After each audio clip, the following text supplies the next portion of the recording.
بسم اللہ الرحمن الرحیم. ناظرین السلام علیکم. میں ہوں آپ کا میزبان صابر شاکر.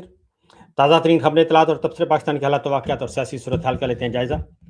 اس وقت ہمیں فوری طور پہ، کیونکہ پہلے بھی میں نے آپ کو لائیو سیشن کیا، اس میں عمران خان صاحب سے متعلق ڈسکشن ہوئی. میڈیکل رپورٹ جو ہے سبمٹ ہوئی ہے سپریم کورٹ آف پاکستان میں. پچھلا پروگرام ضرور سن لیجئے گا کیونکہ یہ اس سے کے ساتھ جڑا ہوا ہے. ایک تواتر کے ساتھ ہم ایک چیز کو لے کر آگے بڑھ رہے ہیں اور ڈیولپمنٹس ہو رہی ہیں. اس پروگرام میں آپ کے ساتھ میں نے کچھ حقائق رکھنے ہیں اور اپنی طرف سے میں کچھ نہیں کہوں گا، بلکہ کچھ حقائق رکھنے ہیں کہ عمران خان کے ساتھ یہ سلوک کب، کیوں اور کیسے ہوا، اور عمران خان کے ساتھ جیل میں ایسا کیا کیا گیا، کس نے کیا، کس کے کہنے پر کیا، کیوں کیا، اور عمران خان کی زندگی خطرے میں کیوں ہے، اور عمران خان کو کون مارنا چاہتا ہے، اور عمران خان سے کون چھٹکارا حاصل کرنا چاہتا ہے، آخر وجہ کیا ہے. یہ سب کچھ آپ کے سامنے رکھیں گے. زیادہ پیچھے نہیں جائیں گے، بات شروع کریں گے صرف اور صرف 27 نومبر 2025 سے. غور سے سنیے گا اور یہ بہت امپورٹنٹ پروگرام ہے. 27 نومبر 2025 پچھلے سال، اب سے صرف 8 مہینے پہلے، 9 مہینے پہلے، ٹھیک ہے جی.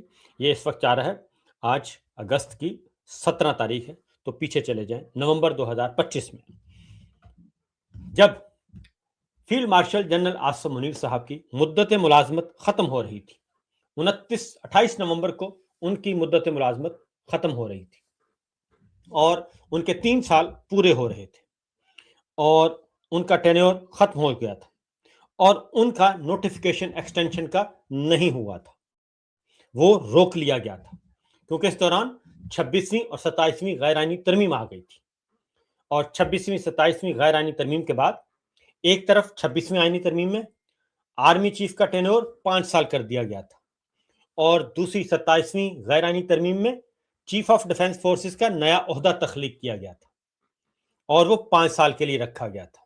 تاحیات تعوفات استثناء بھی حاصل کر لیا تھا جناب فیلڈ مارشل نے، لیکن نوٹیفیکیشن نہیں ہو رہا تھا. یہ نوٹیفیکیشن 25 نومبر 26 نومبر سے بہت پہلے ہو جانا چاہیے تھا.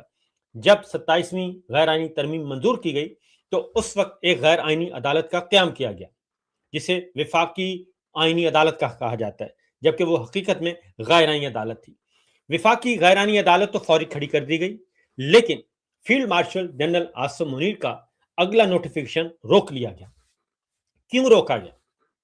اس لیے کہ نواز شریف صاحب کے کچھ ڈیمانڈز تھے، کچھ مطالبات تھے. انہوں نے کہا تھا کہ وہ پورے کریں، جب تک وہ پورے نہیں ہوں گے نوٹیفیکیشن نہیں ہوگا. یہ معاملہ تھا. ہمیں کب پتہ چلا؟ ادھر سے نوٹیفیکیشن رک جاتا ہے اور ادھر سے 25 26 27 نومبر کو نواز شریف صاحب اپیئر ہوتے ہیں اور وہ کہتے ہیں کہ عمران خان اکیلا قوم کا مجرم نہیں ہے، بلکہ اس کے ساتھ جنرل باجوہ بھی قوم کا مجرم ہے اور باقی بھی قوم کے مجرم ہیں. ذرا سنائیے گا جی. کہ یہ عمران خان صرف اکیلا مجرم نہیں تھا، اس کو لانے والے بھی اس سے بڑے مجرم تھے جو اس کو لے کے آئے، اور ان سے بھی پورا ان کا حساب لینا چاہیے. ان کا بیانیہ آپ اچھی طرح جانتے ہیں. تو ان سے بھی حساب لینا چاہیے. اس کے بعد پھر کیا ہوتا ہے؟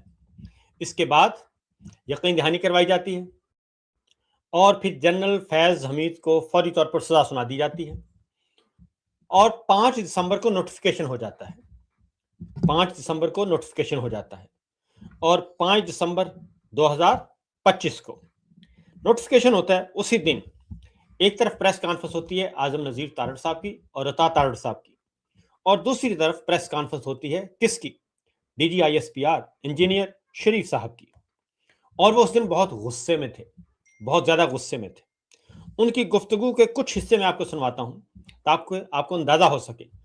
اچھا، ایک آپ کو بتا دوں کہ یہ نواز شریف صاحب کی یہ تقریر تھی. اس کے بعد 2 دسمبر کو ڈاکٹر عظما عمران خان صاحب سے ملنے جاتی ہیں. کھڑے کھڑے ملاقات ہوتی ہے اور عمران خان صاحب کہتے ہیں کہ مجھے مارنا چاہتے ہیں اور ذہنی مریض ہو گئے ہیں. یہ جنرل صاحب ذہنی مریض ہو گئے ہیں، ذہنی مریض مجھے مارنا چاہتا ہے. اور اگر مجھے کچھ ہوا تو ذمہ دار یہ ہوں گے. ادھر سے نواز شریف صاحب کہہ رہے ہیں, ادھر سے عمران خان صاحب 2 دسمبر کو بتا رہے ہیں, کیونکہ ان کو قید تنہائی میں عمران خان کو کب سے کر دیا گیا تھا. عمران خان کو یہ نومبر میں نوٹیفکیشن آنا تھا, عمران خان کو اکتوبر میں ہی قید تنہائی میں ڈال دیا گیا تھا, اکتوبر 2025 میں, کیونکہ عمران خان صاحب ان کو خطرہ تھا. ایک تو 26 نومبر کو عمران خان صاحب کال دیں گے, 26 نومبر قتل عام کا دن تھا ڈی چوک, اور دوسرا 27 نومبر ان کے 28 نومبر ریٹائرمنٹ کا دن تھا جنرل آصف منیر صاحب کا. تو اس وقت یہ ان کا خیال تھا کہ عمران خان صاحب کال دے سکتے ہیں, لہذا اکتوبر میں ہی 1 مہینہ پہلے, 1.5 مہینہ پہلے ہی ان کے قید تنہائی میں ان کو ڈال دیا گیا تھا عمران خان کو. اب اس کے بعد آتے ہیں آئی جی کہہ رہا ہوں جی, ISPR DG انجینئر شریف صاحب. وہ پریس کانفرنس کرتے ہیں 5 دسمبر کو, جب نوٹیفیکیشن ہو جاتا ہے 5 سال کا, جنرل آصف منیر صاحب کا نوٹیفیکیشن ہو گیا, وہ چیف آف ڈیفنس فورسز بن گئے, اور 7 دن کے وقفے کے بعد, اور ان 7 دنوں کے وقفے میں ایک اور بات بھی بتاؤں کہ شہباز شریف صاحب کی کابینہ کی رکن جو اسحاق ڈار صاحب اور خواجہ آصف صاحب کے درمیان جس کی وجہ سے لڑائی ہوئی امریکہ میں کہ ان کو کیوں بلایا گیا, اور ان کا ایک ٹویٹ آتا ہے, انہوں نے کہا کہ سرپرائز بھی آ سکتا ہے, ضروری نہیں کہ جنرل آصف منیر ہی آئیں, اور سرپرائز بھی آ سکتا ہے. آصف منیر صاحب کا نام لیے بغیر انہوں نے کہا کہ سرپرائز آ سکتا ہے. تو معاملات اس وقت مزید گڑبڑ ہو گئے. پھر کیا ہوا, 5 دسمبر کو جناب DG ISPR کیا کہتے ہیں, ذرا سنائیے گا جی. پہلا نمبر 1, آپ کی پوری پریس کانفرنس میں عمران خان صاحب کا نام ہی مسنگ تھا. پہلے تو مجھے ذرا ڈیفیکلٹی ہوئی کہ are you talking about Imran Khan, کیونکہ آپ نے پوری پریس کانفرنس میں ان کا آئی تھنک ڈیلیبریٹلی نام نہیں لیا آپ نے. دوسری بات یہ کہ آپ نے ان کو سیکیورٹی تھریٹ بھی قرار دیا, آپ نے اور بھی الفاظ ان کے لیے کہے, لیکن میں پاکستان کی تاریخ اٹھا کے دیکھوں تو فاطمہ جناح سے لے کے محترمہ بے نظیر بھٹو صاحبہ, ذوالفقار علی بھٹو, نواز شریف, مریم نواز, ان سب کو کبھی نہ کسی موقع کے اوپر سیکیورٹی تھریٹ, غدار اور یہ سارا کچھ کہا گیا. آج سے صرف 7-8 سال پہلے ہی اسی جگہ پہ کھڑے ہو کے ایسا بیانیہ بلڈ کیا جاتا تھا کہ جس شخص کو آج سب سے بڑا سیکیورٹی تھریٹ کہا جا رہا ہے شاید وہی اس ملک کے لیے سب سے ہی بہتر لیڈر ہے. تو آپ کی آج کی اس پریس کانفرنس میں یا آج کے اس بیانیے میں ہم کس طرح یہ کہہ سکتے ہیں کہ ریاست نے شاید اب یہ فیصلہ کر لیا ہے کہ جناب نو مور, یا پھر آج سے 5 سال کے بعد یا 8 سال کے بعد history will repeat it self and سے کہ نہیں جی بیک ان 2025 وہ جو پریس کانفرنس ہوئی تھی وہ غلط ہی, is not a security threat. جی تھینک یو. دیکھیں میں تھوڑا سا اگر آپ الاؤ کریں I will beg to differ a little bit. I don't think کہ اگر آپ پاکستان کی تاریخ کو آبجیکٹیولی دیکھیں کہ اتنے واضح طریقے سے کبھی پاکستان کی فوج نے کسی شخص کے بارے میں یہ بیانیہ رکھا ہو اسی پوڈیم پہ. وہ آپ ایک سملیرٹیز نوشنلی تو کریٹ کرتے ہیں کہ ہم نے یہ کہا, یہ بات چیت ہم نے کبھی نہیں کسی کے بارے میں کہی. And I think I am true once I say کہ no not so clearly explicitly giving examples, giving objective proof کہ یہ کر رہا ہے, یہ کر رہا ہے, یہ کر رہا ہے, یہ کر رہا ہے. آپ کو یقیناً یہ احساس ضرور, اور وہ اس کے اندر آپ کے بہت سے جو سے ہمارے ساتھی ہوتے ہیں وہ شامل ہوتے ہیں جو یہ احساس دلواتے رہے کہ جی شاید اسٹیبلشمنٹ, جس کو آپ فوج کو اسٹیبلشمنٹ کہنا بڑا انٹرسٹنگ ورڈ ہے, جس کو آپ استعمال کرتے ہیں کہ شاید فوج کا جھکاؤ ادھر ہے, فوج کا جھکاؤ ادھر ہے, فوج ادھر کر رہی ہے. So I don't think once you say کہ اسی پوڈیم میں ہم یہ باتیں کرتے رہے, ہم نے کبھی یہ بات نہیں کی. We have come out very clearly because I think now there is a time that we need to, جو میں نے کہا نا بیر نقل ہمیں بتانا پڑے گا کہ یہ جو بیانیہ چلا رہا ہے یہ کون ہے, اور جو یہ کام کر رہا ہے, آپ نے جو نام لیے جن لوگوں کے, ان میں سے کسی نے یہ کام نہیں کیا. اچھا جی, ابھی آپ نے سن لیا کہ کہتے ہیں کہ جو یہ بیانیہ چلا رہا ہے وہ کسی نے نہیں کیا, جبکہ حقیقت یہی ہے کہ محترمہ فاطمہ جناح کو بھی سیکورٹی رسک قرار دیا گیا, ان کو بھی بجلی کے بل بھیجے گئے, ان کی بھی آواز بند کی گئی, ان کی بھی ریڈیو پاکستان پہ تقریریں بند کر دی گئیں, اور ان کو بھی دھاندلی کے ذریعے ہروایا گیا. محترمہ بے نظیر بھٹو کو سیکورٹی رسک کہا گیا, ان کو راجیو گاندھی کی یار کہا گیا, ان کو انڈیا کی یار کہا گیا, اور اسی طریقے سے نواز شریف صاحب کو مودی کا یار کہا گیا, ان کو بھی سیکورٹی رسک کہا گیا. ذوالفقار علی بھٹو صاحب, آصف علی زرداری صاحب, ان سب کو یہ کہا گیا, اور بہت زور شور سے کہا گیا, کسی کو بھی نہیں بخشا گیا.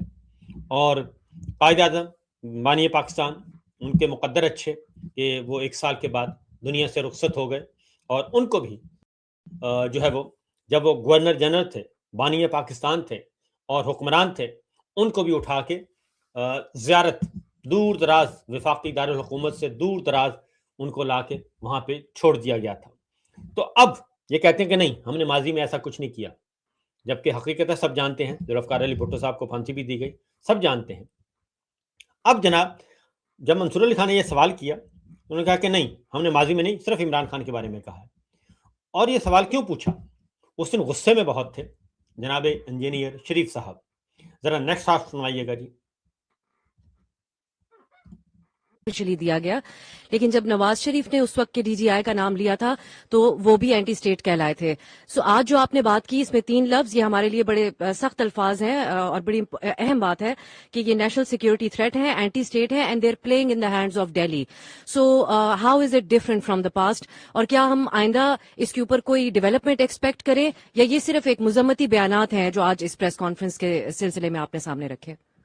ایک چوتھا بھی ایڈ کرتے ہیں، اب یہ آنکھ ماریں گے، ذہنی مریض بھی ہیں، ٹھیک ہے، کیونکہ یہ جو کام آنکھ کر رہا مار ہے کے پاکستان کی اور اس کی جڑوں کے خلاف، یہ ذہنی مریض ہی کر سکتا ہے۔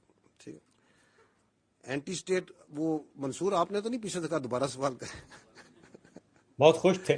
آپ یہ پوچھ رہی ہیں کہ ہم پہلے بھی کہہ چکے ہیں، تو اب کیا فرق ہے، یہ پوچھنا چاہ رہی ہیں۔ میں آپ کو پہلے بھی کہہ چکا ہوں، جو ہم نے آج کہا ہم نے کبھی نہیں کہا، کبھی نہیں کہا۔ تو آپ اس کو وہ کیا ہوتا ہے انگریزی میں کہتے ہیں don't try to mix apples and oranges. جو انہوں نے کیا وہ بھی کبھی کسی نے نہیں کیا۔ ٹھیک، تو یہ کہتے ہیں کہ ویری گریٹفل۔ آنکھ مار کے انہوں نے کہا، آنکھ مار کے کہا کہ نہیں، میں نے ذہنی مریض بھی کہا ہے، یہ ملک دشمن بھی ہے، یہ غدار بھی ہے، اور یہ انڈیا کے ہاتھوں میں کھیل رہا ہے، یہ انہوں نے کہا۔ اور ان کا ماضی میں ہم نے کبھی کسی کے بارے میں نہیں کہا، جبکہ انہوں نے خود کہا تھا جب نواز شریف صاحب نے نریندر مودی کو بلایا تھا اپنی شادی پہ، اپنے فیملی کی شادی پہ بلایا تھا اور ان سے ساڑیاں وصول کی تھیں، اور جب سجن جندال کو بلایا تھا مری میں ملاقات کی تھی، یہ سب اس وقت کی باتیں ہیں۔ تو یہ آنکھیں مار کے کہ نہیں، میں نے کہا، ذہنی مریض بھی کہا۔ اب ذرا اگلا شاٹ سنیے گا۔ کہ ذہنی مریض کے الفاظ بول رہا ہے اور تواتر سے بول رہا ہے، کیونکہ ان کو سرو کر رہا ہے، ان کو اس کا فائدہ ہے۔ یہ کون سی سیاست ہے کہ جی یہ ہمارا آئینی حق ہے، ہمارا قانونی حق ہے کہ ہمیں ملوایا جائے، ہم یہ سوچا کہ یہ بات چیت جو ہے پوری دنیا تک پہنچائیں اور تواتر سے پہنچائیں۔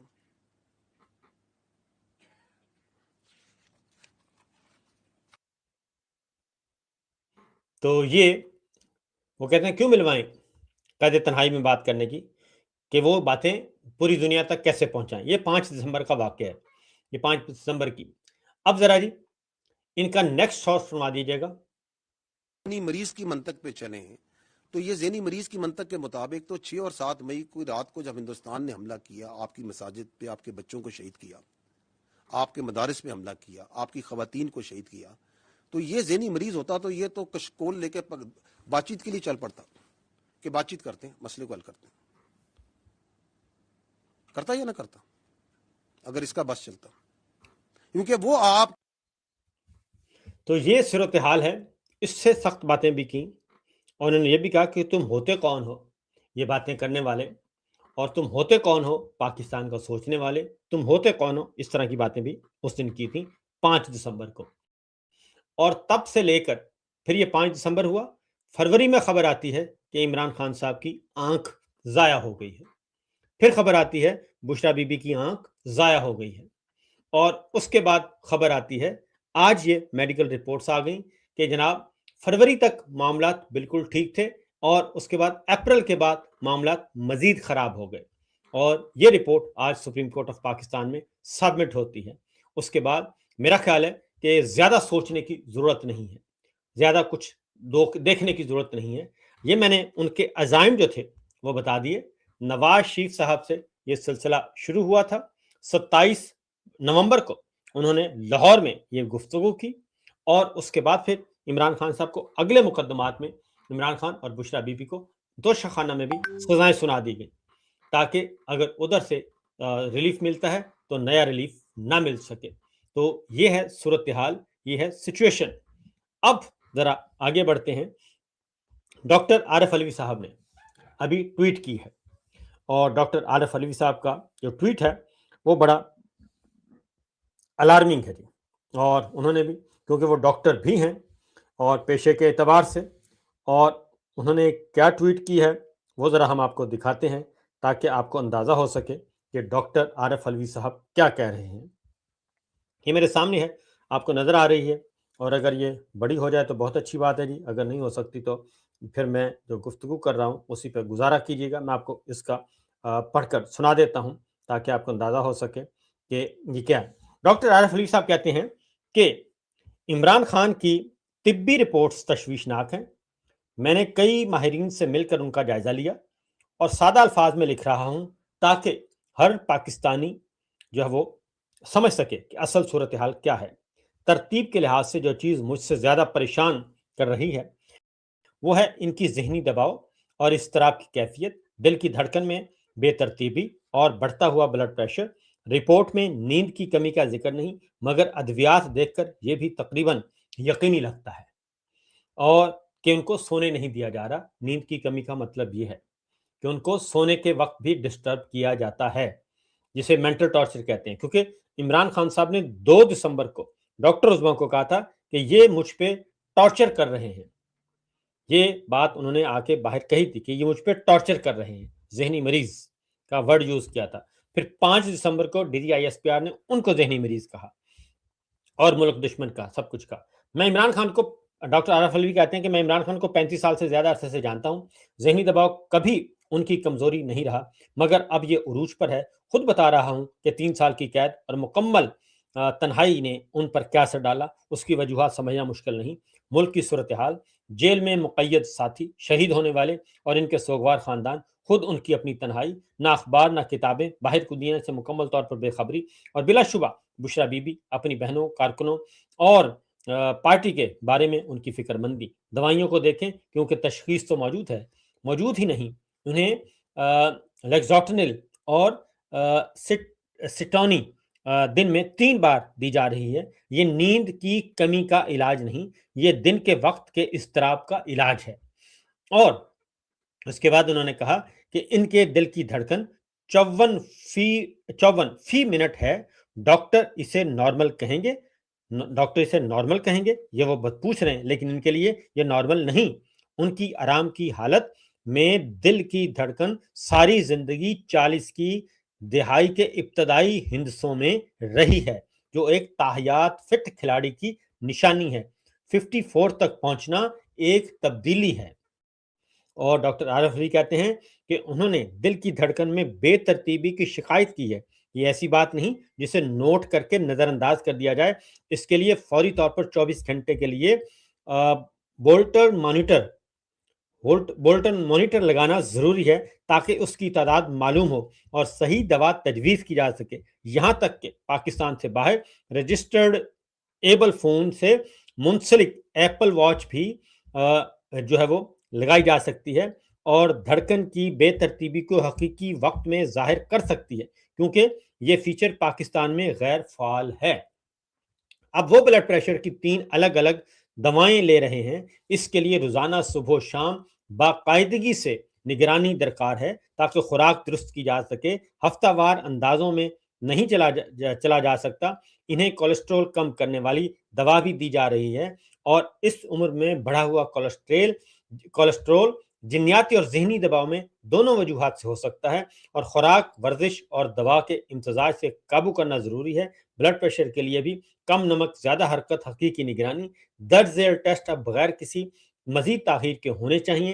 اسٹریس ٹیسٹ ہے, ایکو کارڈیوگرام ہے, اور کارڈک MRI ہے, اور کارڈک آرٹری کیلشیم, اور اس کے ساتھ ساتھ CAC اسکین ہے. یہ انہوں نے کہا کہ یہ فوری ہونا چاہیے. میں سخت پریشان ہوں. تنہائی ان کے جسم پر جسمانی اثرات مرتب کر رہی ہے. اگر اسے فوری طور پر حل نہ کیا تو نقصان ناقابل تلافی ہوگا. عمران خان کو فوری طور پر ہسپتال کے ماحول میں منتقل کیا جانا لازمی ہے. ایک آزاد اور غیر جانبدار طبی بورڈ کی نگرانی میں. ان کا خاندان اور پاکستان کے سرکاری ڈاکٹروں پر بالکل اعتماد نہیں. سب پہلے ہی دیکھ چکے ہیں کہ رپورٹس میں رد و بدل کیا گیا ہے، اعداد و شمار بڑھا چڑھا کر یا دبا کر پیش کیے گئے ہیں۔ پلیٹلیٹس کا معاملہ اس کی ایک مثال ہے۔ اگلے 3 ماہ بہت اہم ہیں اور پتہ چلے گا کہ ان کی حالت بہتر ہوئی ہے یا مستقل نقصان میں بدل جاتی ہے۔ ہم سب پریشان ہیں، ملک کو آج ان کی ضرورت ہے پہلے سے کہیں زیادہ۔ اللہ انہیں صحت مند رکھے۔ تو یہ معاملات ہیں، یہ صورتحال ہے، یہ ڈاکٹر عارف علی صاحب نے تجویز کیا ہے یہ سارے کے سارے معاملات۔ تو سچویشن یہ ہے کہ اب ایک اور بھی مختلف تبصرے ہو رہے ہیں، اور وقار ملک صاحب نے بھی کہا کہ یہ والی دوائیاں دے کر پھر خبریں چلوا رہے ہیں کہ عمران خان کو ریشہ ہو گیا ہے، عمران خان کو ان میں سے کسی ایک دوائی کی بھی ضرورت نہیں، عمران خان کو محض قید تنہائی ختم ہونے کی ضرورت ہے۔ یہ دوائیاں عمران خان کو دماغی اور اعصابی طور پر کمزور کرنے کی عسکری سازش ہے۔ اب میں آپ کو یہ بتاؤں کہ عمران خان صاحب سے عمران ریاض سے ہماری اکثر ملاقات ہوتی رہتی ہے۔ وہ کہتے ہیں کہ مجھے بھی ایسی میڈیسن دی جاتی رہی تھیں اور جس کی وجہ سے ان کے بہت زیادہ ان کو معاف کیا جاتا تھا، ان کے ذہن کو معاف کرنے کی کوشش کی جاتی تھی۔ اور یہ معاملہ جو ہے یہ اتنا سادہ نہیں ہے، اتنا سمپل نہیں ہے۔ تو میں نے آپ کے سامنے کچھ حقائق جو ہیں ایز اٹ از رکھ دیے ہیں، اور اب عمران خان صاحب کی فیملی ممبرز کو چاہیے، قاسم خان کو چاہیے، عمران خان صاحب کے صاحبزادوں کو، قاسم کو، سلیمان کو چاہیے، اور ان کی والدہ کو چاہیے کہ وہ اس بارے میں بیرون ملک ذرا تھوڑا سا نوک کریں، اور عمران خان صاحب کی فیملی کو چاہیے کہ وہ بھی اس سلسلے میں مؤثر طور پر آواز اٹھائیں، اور پاکستان تحریک انصاف کو بھی چاہیے کہ وہ بھی اس سلسلے میں مؤثر آواز اٹھائیں، کیونکہ یہ معاملہ ہے ذاتی سیاسی انتقام کا، بغض کا، حسد کا، جلن کا، اور خوف اور ڈر کا۔ اور وہ جو ڈر اور خوف ہے، اور جو سب کچھ حاصل کرنے کے باوجود ابھی تک ڈر رہے ہیں، یہ ان کا معاملہ ہے۔ اس لیے اب خود بخود ہی دیکھ لیجئے، میں نے آپ کے سامنے کچھ چیزیں رکھی ہیں، باقی انشاءاللہ اگلے ولاگ میں اجازت دیجیے۔ اللہ حافظ۔